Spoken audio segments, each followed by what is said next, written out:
In the small industrial town of Sheffield, times were tough. The once bustling factories that formed the lifeblood of the community had grown silent, and hope seemed a distant memory. At the center of this silent turmoil was Oliver, a factory line worker in his late 40s who had dedicated over 2 decades of his life to the Sheffield Steelworks.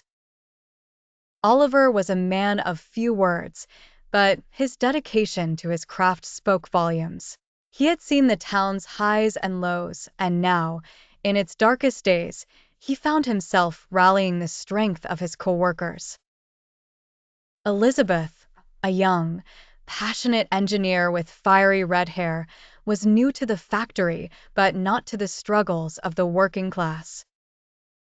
Her father had been a union leader, and she had learned the importance of solidarity from an early age.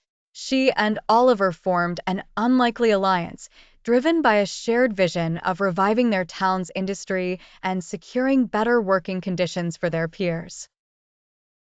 As the corporate executives of Sheffield Steelworks announced plans for massive layoffs, Oliver and Elizabeth knew they had to act fast.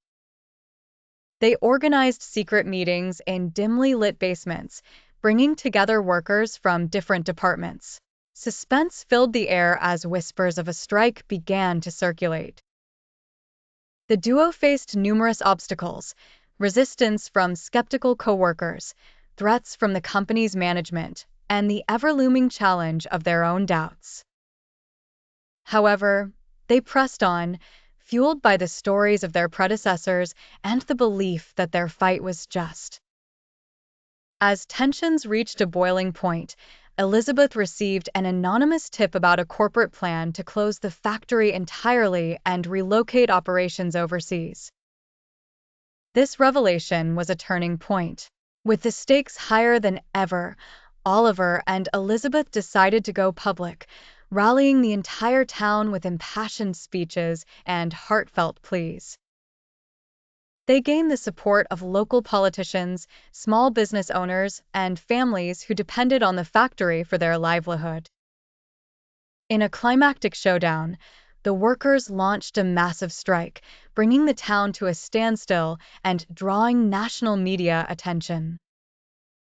The narrative took a twist when an unexpected ally emerged: Jonathan, a young executive at Sheffield Steelworks who had grown disillusioned with the company's disregard for its workers.